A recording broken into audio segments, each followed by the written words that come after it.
Hey, everybody, and welcome back to Bulletproof Selling. My name is Sean Rhodes, the Chief Sales Sergeant of Bulletproof Selling and author of the book Bulletproof Selling, a guide for systemizing sales on the battlefield of business. Now, here at Bulletproof Selling, above all else, our motto, our mantra is that hope is not a sales strategy. And so, for the last couple of years, we have been here every week, sometimes multiple times a week, to help you remove hope from how it is that you sell. And no matter where you are in a sales organization, whether you are that frontline business development rep, whether you're that experienced account executive, or whether you're that sales leader trying to pull all of these moving pieces together to move a mission forward in your organization, more than likely, hope is entering the picture. And so, at Bulletproof Selling, what we do is we apply the strategies from the battlefield into the world of business. Because as a Marine Corps war correspondent, the first thing that I saw those troops do every single mission and after every mission was look at where hope had come into play and how they could surgically remove it, because obviously on the battlefield, hope means somebody isn't going home. So what they would do is use the strategies, use the tactics, use the systems that we reveal here at Bulletproof Selling so that they could be more successful on the battlefield. And as I got into the world of sales, I saw that, hope was at play more than it should be. It was at play in how people were making their calls, how they were identifying their prospects, how they were driving business meetings, how they were recruiting salespeople, and how they were generating referrals. Most salespeople, believe it or not, are relying on hope. And that's why there is such a high attrition rate in the world of sales. So here at Bulletproof Selling, since day one, we have been bringing on best-selling authors, Hall of Fame speakers, people that are out there managing multinational sales teams, and folks that are making sure that the best salespeople are on their team so that they could move a mission forward. Whether that mission was to make an impact in the world, whether it was to make sure that they were serving the needs of their customers, their prospects, whatever your mission is, you can be a bulletproof salesperson if you are actively dedicated to removing hope from how it is that you sell. And so every single one of these episodes with each of my guests, we develop a sales system around a different topic that you can use no matter the size of your team or the size of your goals. And across all of the episodes, as I look back on them now, I see we have addressed things from developing that ideal client profile. How do you build that into a system so you're not hoping you're calling on the right people? We've looked at driving meetings. We've looked at having better sales meetings, whether I'm meeting with my team individually, whether I'm meeting with my prospect, however you define a sales meeting. We've built systems for that. But one area that we haven't really gotten to touch on is how do you make sure that you have the best salespeople on your team? So whether you are that frontline salesperson and you want to make sure that you're in the right organization for you, or whether you're that sales leader, you're that VP of sales, you're that regional manager, you're that territory manager, goes by a lot of different titles, but you're responsible for recruiting the best people for your team. How do you make sure that you're not relying on hope? Well, when our guest today came into my orbit, I knew we were going to have him on because he thinks in systems, he thinks in process, and his goal is to make sure that the right salespeople are on the right team. So without further ado, I want to give as much airtime to this gentleman as we can. Chaminda Wijesundera. I'm going to hope that I got that name right, but sir, welcome on to Bulletproof Selling. Cheers, Sean. And yeah, you pronounced it perfectly. So all right. I appreciate it. I practiced that a couple of times, but I'm glad that we got it right. So I'm in Tampa, Florida. You are all the way up, a little bit east of Toronto, I want to say, or is it west of Toronto? Remind me. Yeah, I'm just an hour west of Toronto. And again, Sean, thanks a lot for having me on the show. I really appreciate that. I mean, I will say before we get into sort of me answering your questions, I mean, I love your branding, right? It's a fantastic brand you've created. The whole systems around sales and sales process, the bulletproof selling and making it real sort of bulletproof and tight. I love that marketing and brand. So congrats to you for with your brand exposure there. Pleasure. And so what do you have to ask me, Sean? Yeah, well, first, I want to know, before we dive into making sure the right salespeople are on your team and making sure you're on the right team as a salesperson, because obviously that works both ways. I've found myself as a salesperson in organizations where it wasn't a good cultural fit, spent a lot of hard knocks learning that and know what to do differently next time. But before we dive into, how that goes up and down in a sales organization, I want to find out how you ended up in your position, because I find people's personal stories are sometimes the most interesting piece of what we do before we start building systems on the show. So walk me through your journey into sales and how you ended up leading the firm that you're in now, which is making sure the right salespeople are on the right team. Yes. Yeah. Fantastic. And thanks for the question. So, I mean, quite frankly, I've been in sales headhunting for over a decade, right? I would say 75% the earlier part of my career was spent really learning on a tactical level how to find the best salespeople for these companies, how to be the best corporate headhunter I can be, then how to lead teams as well. That's where I spent the first 75% of my career. I think in the corporate world, we tend to not look at it that way, but I think we should, that the way a woodworker goes in to his shop every day and he learns how to make precise cuts on that table saw to make the best coffee table he can do, right? And he spends years doing that. If you look at a master woodworker, I do think in the corporate world, we need a bit of that, right? So that's what I spent doing for the first, I would say 75% of my career, being the best sort of woodworker in terms of corporate headhunting that I can be. And then 2019, myself and Christy Farrow, my business partner, classic sort of founder story, looked at each other across a desk. We had a fantastic year of billing the year before and said, hey, look, why are we doing this for someone else? We've got all the understanding of the systems, the process, and the management process around teams. Let's go do this ourselves. So we created Empire Agency, sales headhunting firm. North America wide is where we cover everything north of that US-Mexico border. And we service any industry, growing their sales teams, growing their revenues via finding best-in-class sales talent. That's it. I would say 70 to 80% of what we do is in the industrial and manufacturing, oil and gas, engineered product sector.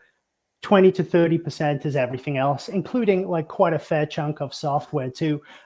Considering if you look it up, I mean, Toronto tends to be a bit of a software sales hub. So we get a lot of that business too, right? So that's a bit of a summary into what we do, if that makes sense, Sean. And are you focusing on the kind of bigger hitters in the sales world, the account execs, the people that are responsible for developing pipeline, managing it, traveling, selling the large ticket items? Or do you also focus on the folks that are, the BDRs, the folks that are out there on the front lines that have to make, 50, 100 calls a day? Tell me a little bit about where that sweet spot is for you, for the type of salespeople folks are hiring you to find for them.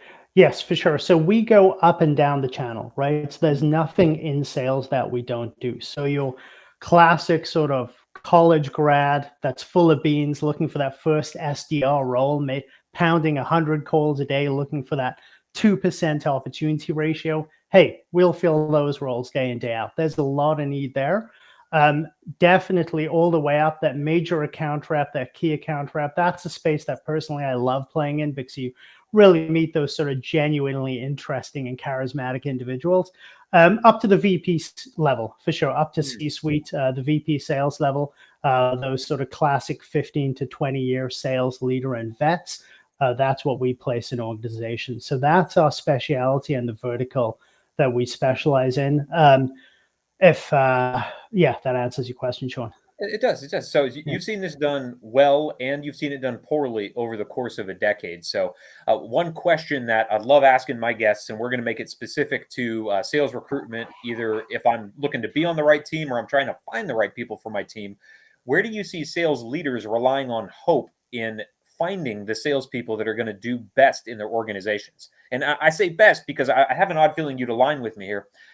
Finding great salespeople doesn't just mean the people that are going to push as much through the pipeline as possible, because I still have to work with these people. And I've seen a lot of salespeople do some unethical stuff just to get sales. And I know that's a bad thing to do in a sales organization. It doesn't create long-term customers that are going to refer my business. So where do you see salespeople relying on hope in sales leaders relying on hope and making sure they got the right people on their teams?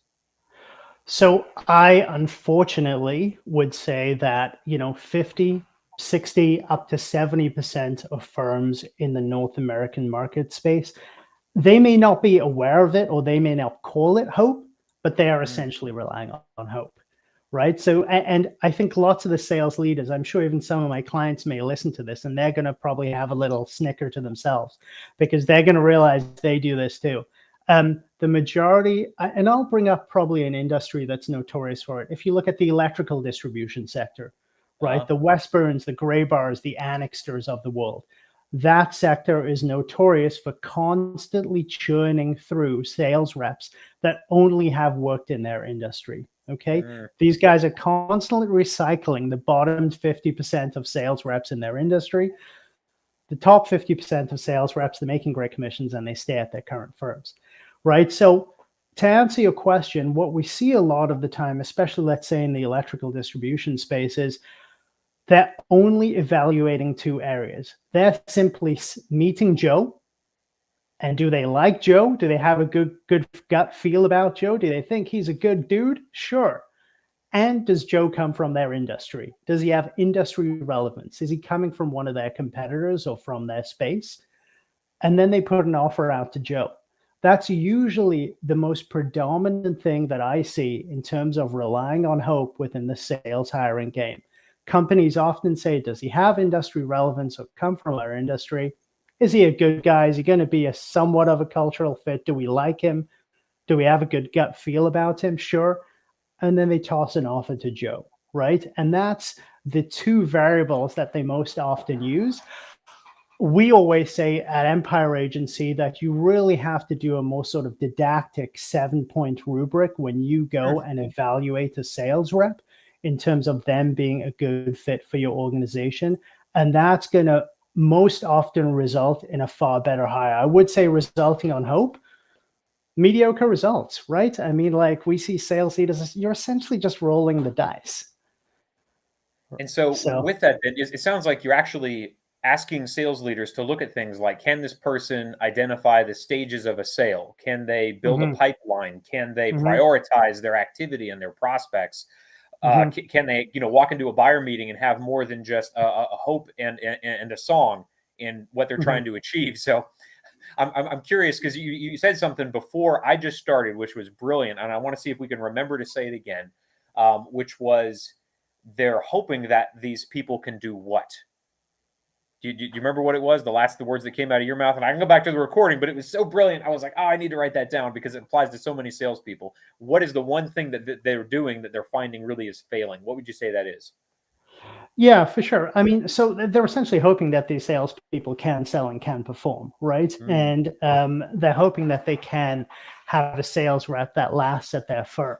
I would definitely say, in terms of, to your point, yes, there needs to be more of an evaluative process. I mean, so here at Empire Agency, we have our ESE, which is our Empire Sales Evaluation. That's a full 7-point rubric that we initiate with our clients, preferably that they use throughout the sales interview process. That's evaluating them on 7 areas such as personality, if they're a cultural fit for your organization, their goal orientation, their understanding of the sales process, which is a lot of what you said, their sales results at previous firms, sure, their industry background, and then their tenure at previous firms, which is a key indication of their success in roles, right?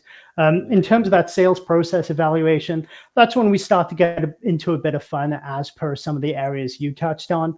I'm a big advocate of, doing those sort of cold call role plays, doing a new business development call role play, asking that potential interviewee to call in, to structure how they would go about selling your services in a role play type format, do a presentation to you, put a PowerPoint together, see how they do things live. I say this with a bit of humor. That's where you filter out the professional interviewers from actual good sales reps. Often, and this is the one thing that's a bit of a funny note, you'll find there are so many strong sales reps that they're making great money. They have no reason to leave their current company. They've been there 5 to 10 years. And as a result of that, Sean, you wouldn't believe they're actually not great interviewers.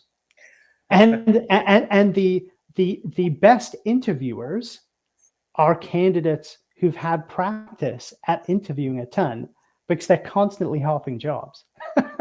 Yes. Yeah, they're going back and forth. Yeah. So that's your catch. That's your catch. Sometimes in sales interviewing, your best interviewee isn't actually, it's sometimes an odd or not an indicator of good sales performance on the job. Hence why I advocate always to that sort of, actually testing them out. How are they when they're making a pitch? Do they understand how to prospect decision makers and make a plan? And test those areas out versus purely just interviewing. And so I'm going to then go out on a limb here and say that the sales system that I definitely want to build with you, because we've never addressed it before, I think it'd be really valuable, is how to systemize at least the beginning stages of finding a great candidate for your team. Because obviously with salespeople, either they're going to turn over or I'm going to want to scale. But in either case, as a sales leader, I need to be prepped to bring on more salespeople, either due to internal loss or due to me wanting to expand my sales team so that we can expand our efforts. Now, while this system is going to be extremely valuable for a sales leader, what I want salespeople listening to understand that may not be sales leaders. Maybe you're that man or that woman that's out there, dialing for dollars every day, or you're out there in your vehicle doing sales visits. If you want to be able to land on your feet, no matter what happens in your industry, then you need to be ready to be recruited by somebody like Chaminda or someone like a role that he might have in your industry, whatever industry you work in. Maybe Chaminda and his team just doesn't hit that industry, which is fine. But if you have the skill sets that we're about to go over, then you will be immediately hireable. And that's the important thing to remember. So with the system we're about to build, it'll make you an ideal candidate if you apply the system. Or as a sales leader, it'll help get you better prepared to recruit great fits for your team that are not just going to be great interviewees and known in your industry, but they're actually going to produce your results. So, Chaminda, let's build a sales system around prepping ourselves to recruit the best talent for our sales team. And when we do systems in the military, every single system I saw these men and women use on the battlefield removed a little bit more hope from their plans so that they could go in there with certainty into situations that were extremely dangerous, where life and death was on the line, and they knew they needed to operate at a high level in an environment that was going to constantly change on them. And so with trimming hope away, moving this into sales now, we use this acronym TRIM because every sales system that we've discovered companies have removes a little more hope from their operational process as well. So the T in this acronym TRIM is the trigger element. So I need to know, as a sales leader, we'll make this applicable to sales leaders, but again, if you're a junior level salesperson, just remember everything that we're going to be talking about is stuff that you should be doing as well. Where's the trigger element for making sure I've got the right salespeople on my team? Do I need to trigger this when I find out somebody's leaving or I need to let somebody go? Or do I trigger it when I find out I need to scale? Or does it start off like way earlier than that when I'm developing the culture of my team? When do I need to pull this system off the shelf and really look at developing a recruitment process to make sure I've got the right people on my team? For sure. Great question. And I think that's when you've targeted for growth, Sean. When you've targeted for growth, when you've itemized that, hey, look, we need to grow. It is before that person leaves. It is well before that person leaves, because you don't want to be in a situation, and you probably saw this on the battlefield when you were in the Army or Navy or so forth. People don't react well when the adrenaline's high and they're in an emergency situation. They're often they have a flight or fight response. Yeah, absolutely. Right. And you're not necessarily behaving rationally. And that's when companies, the sales leader just simply says, hey, Joe comes from one of our competitors. We like him. Let's hire him quick because I just lost someone. Right. And you don't want to do that. Right. So my point is, when you've itemized as per that trigger point that you want to grow, that is your trigger point. And your key thing there is to create that sort of avatar, right, in terms of those 7 key elements. So that personality fit that you're after in a sales rep, that cultural fit in terms of what they are they a fit for your organizational culture? Can they emotionally and mentally handle the sort of stress that they're going to be under during the sales process? What does that look like? What sort of goal orientation or results focus do you want this person to have? What sort of understanding of the sales process do you want them to have? What sort of sales process do you have, right? Are you a more consultative type of sales organization? Are you a door knocking organization that simply has 100 guys running around knocking doors, in which case they're not really that consultative, but they're high energy and high drive.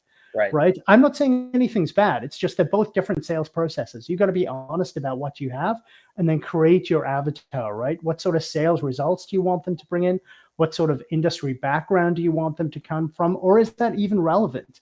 And what sort of tenure do you want at prior firms? So create that avatar at that point. And then use that avatar with your talent acquisition teams when they're going out and reaching out and headhunting candidates that they only search for within that avatar as per that 7-point rubric. And you kind of dive into part 2 of this, which is the R in TRIM, making this repeatable. So I want to know, as a person who's on the battlefield of business, when stress is coming down, when I've got a salesperson that just told me, hey, I'm out, or I have to leave due to a family issue, or I've been recruited to another company, all of this stuff is crashing down on me now. And we discovered in combat that, hey, that's not the time to build a plan. You need to have a plan that you can just pull off the shelf or out of your pocket, or fall back on your training to actually develop. So I want to know, Chaminda, what should I do? What are the steps that I need to walk through to make sure that this is a plan that I can carry forward? Yeah, for sure. Great question. So, I mean, first off, once we've now created that avatar, right? So when we are actually going and looking for talent, we're making sure that everyone in that talent acquisition function has that avatar. They purely understand that's who we're searching for. Once we need to be active and look for that candidate, the catch is before that active process starts, we also have a passive process, right? We have that avatar locked and loaded, Sean. It's kind of like, to your lexicon here, it's that bullet within the gun, right? So we've got that bullet already locked and loaded, but we've already found our best targets, right? So even before, let's say, Joe leaves our organization, my talent acquisition team or my sales management team, in the background, we're constantly keeping an eye out, because we have that avatar of people that meet that avatar, right? So when we know, hey, you know what, at that networking function, we met that guy like Rick Jones. He was fantastic. He fits our avatar. Let's keep in touch with Rick. Let's have a warm reach out, so that when it becomes active and the talent acquisition team then uses that avatar, creates that active repeatable process, they have all those passive candidates we already know are within our profile set that we can reach out to, that they have familiarity with our firm as well. It makes it a lot easier.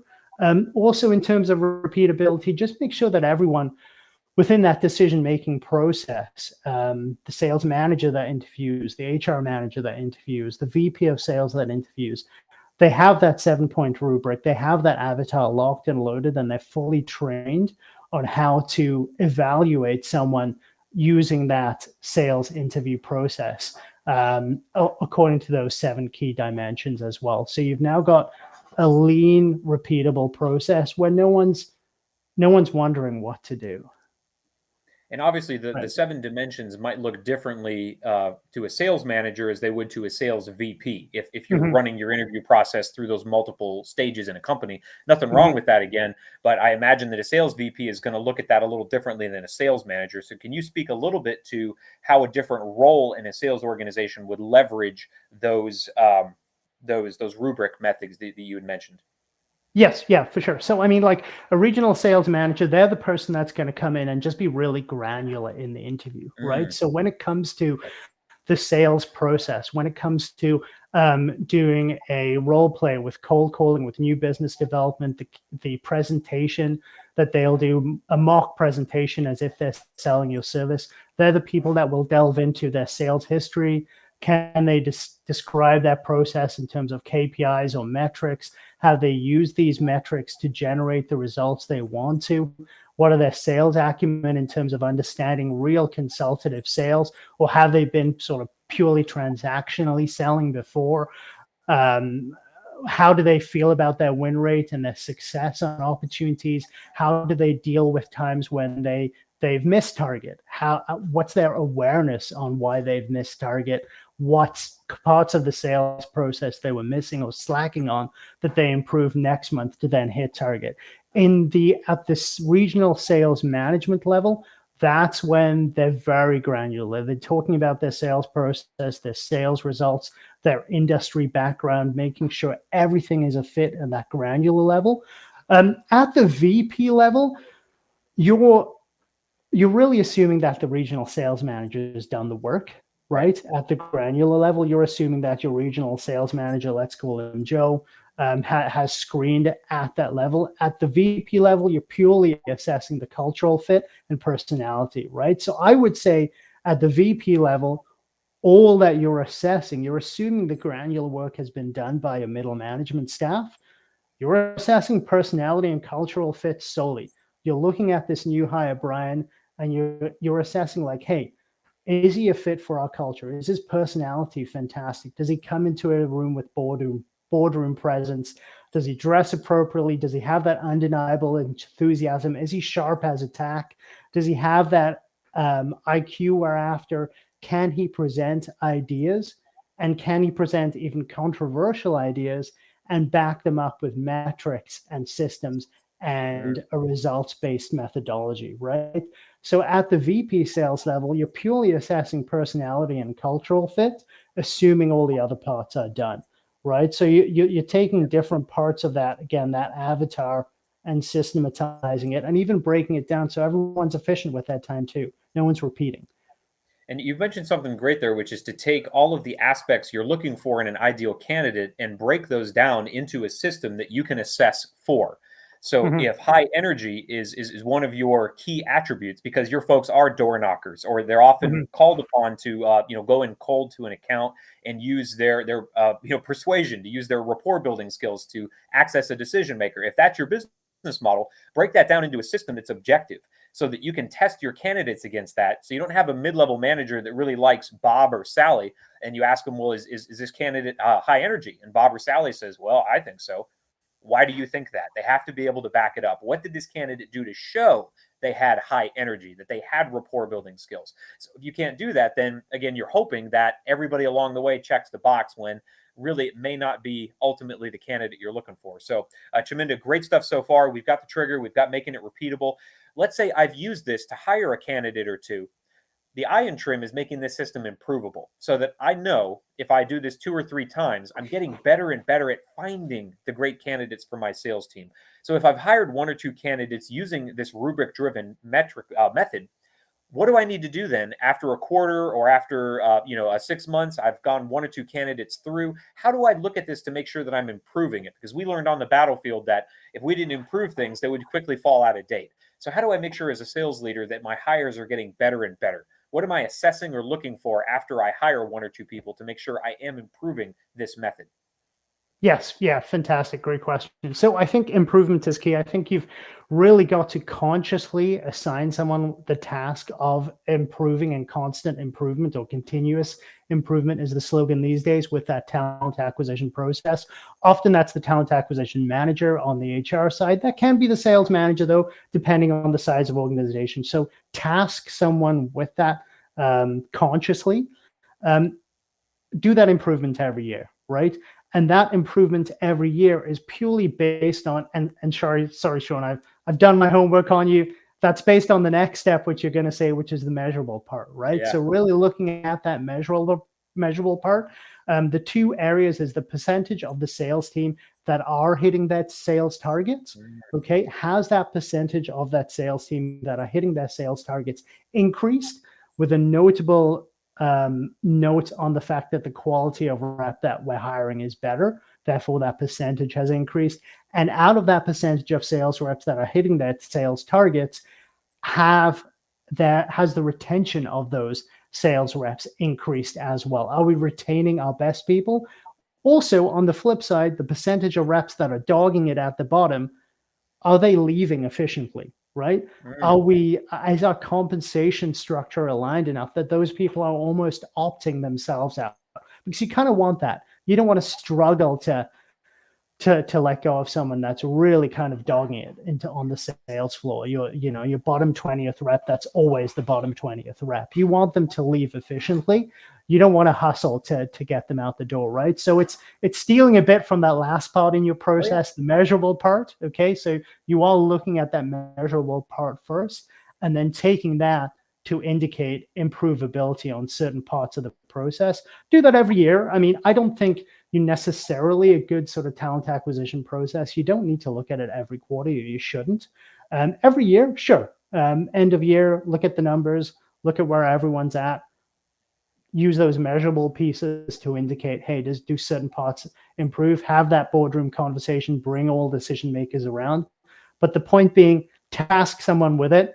Don't just assume we're just going to kind of improve because we think we are, which is the case most often. And that leads perfectly then into the M piece of this, which is making it measurable. So Am I measuring, because again, this is a hiring process, but for you sales reps listening right now, everything that we've been talking about are things that you can begin building on to do for yourself. Are you familiar with exactly your best place in a sales organization? Maybe you're part of a team right now that requires you to do a lot of door knocking and you're not comfortable with that. Don't make the mistake of then getting hired by your next company that requires you to do a bunch of door knocking if that's not your passion. Get good at whatever it is that you're naturally good at. Develop those skills, read those books, listen to those podcasts, go to those training seminars so that you can develop in your unique role as a salesperson. When it comes time for somebody like Chaminda to say, hey, we're looking at connecting you with company X, Y, or Z, you can say, I know I'm a good fit for that for these reasons, because here are the things I've invested time in learning. So great so far. I want to make sure we cover the M, though, which is measuring. Am I looking at just measuring the output of my new salespeople as far as gross sales? Am I looking at pipeline movement, pipeline velocity? What do you think I should be looking for, Chaminda, to measure this, to make sure this system is getting me great candidates who then produce great salespeople? Yes, yeah, for sure. Great question. So I mean, to answer your question in short, I do think, yes, results is everything. I mean, in terms of that percentage of reps that are hitting quota, that percentage is constantly increased. Sometimes it may be a slow churn for sure. But looking at things like, pipeline velocity is key.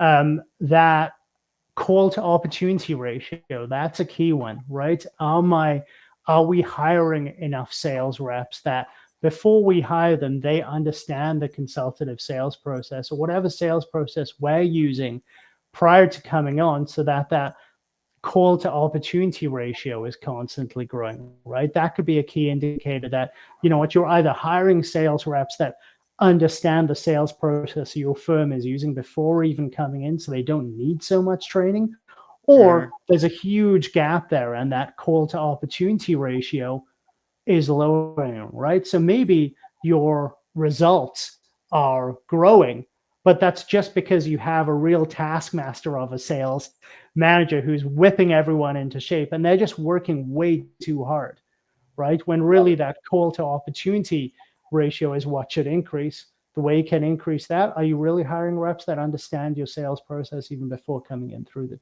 door, right? So there's various different metrics like that, yes, that you can use and that you should evaluate as well. But if we're getting a bit more granular into it, right? And I think even if you look at dollar value per sale, right? Dollar value per transaction, that's another one too, right? You don't want if you notice that your end number is growing every year, you may be thinking, wow, we did a great job with our hires and our sales team. Everything's going great.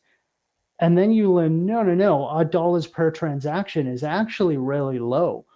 All we've hired this year is a bunch of guys that just sort of pound the phones and sell our lowest value product at time, right? All they're doing is selling, our basic forklift and our premium 250K $250,000 product, because it's sophisticated, because it requires getting a lot of decision makers around a room.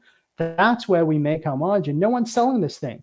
They're just selling the simple little machine, right? Where we make a tiny margin on. So our number looks awesome, but we've actually hired a ton of transactional sellers this year. And that's why, because none of these guys are sophisticated enough or care to be trained to be sophisticated enough to sell a big ticket item where we make a ton of margin, right? So you've got to look at that too. That's a big indicator. Yeah, right. I mean, that a lot of sales teams do that. That's a big issue, and I think a lot of the sort of heavy capital equipment sales teams, if they bring in too many sort of transactional sellers, they will notice their revenue rise. And then the sales manager is saying, hold on a sec, but our margins are terrible. Well, why is that, right? It's because we've sold our lowest value, most bulk item, and our sales reps have just been pounding the phones, doing the least sophisticated sale 1 million times this year, instead of focusing where we get the best margin, which is the most sophisticated sell. So to your point, yes, there are a ton of sort of granular metrics you need to evaluate. We could go on about that's 100% accurate. And for the salespeople listening to this now, take everything that Chaminda has said and ask, how do I track this in my current role? Because if you are looking to move up in your own sales team, let's say you only want to stick with your company, but you need to justify them promoting you or justify an increase in commission or an increase in base, or you want to be imminently hireable by another team. Let's say, you got your eyes set on working for that top of class company in your industry. If you can't justify them hiring you by all the things that Chaminda has mentioned, you're going to really have a hard row to hoe. You're going to have a very tough hill to climb. I'm using a lot of analogies here, but if you could show up and say, I'm a great candidate for this position because of X, Y, and Z, you make yourself hireable. And that's exactly why I wanted to make this sales system applicable both to junior salespeople and to those folks that are sales leaders looking for great people to hire. So, Chaminda, great sales system, end to end, the things that we need to do to make sure we're ready to get great salespeople on our team, and for junior salespeople to make sure that you're doing the things you need to do today to ensure your employability in sales from now until the end of your career. How do people find out more about you? Because I know you've got some resources that you can connect people with. Maybe some sales leaders are listening to this right now and they see, Chaminda, I need you on my team, buddy. I need to hire you. I need to find some great salespeople using what this method, this metric, this very systems driven process that you have is. So I'm not relying on hope anymore. How do we get deeper into your company, Chaminda? How do we connect with you? Yeah, great question, Sean. I love that. So, no, I mean, quite simply, you can find us at emphireagency.com. Just a bit of play on words there. So it's EMPHIRE agency.com. You'll find all our contact details there. Once you download a piece of marketing, our marketing guy is very efficient at trapping you within our loop. So you'll get my contacts there and all the contacts of all our agents as well. So that's the easiest way to reach out our way. And more than happy to get in touch with anyone that's within your network, Sean. I'd be delighted. Amazing, sir. Well, of course, if you're coming to this broadcast or you're coming to the podcast from LinkedIn, of course, we're going to be making sure that we're tagging Chaminda and the agencies. You can definitely find them that way. For all of you listeners here at Bulletproof Selling, if you're catching this on video or you need to catch it on video because you're interested in that person-to-person interaction, make sure you're subscribing to Bulletproof Selling's YouTube channel where every single one of these conversations is archived. If you're listening to us on the treadmill or you're driving to your next client visit and you've got us on the podcast, you're probably listening on iTunes, Stitcher, Spotify, anywhere that podcasts can be found.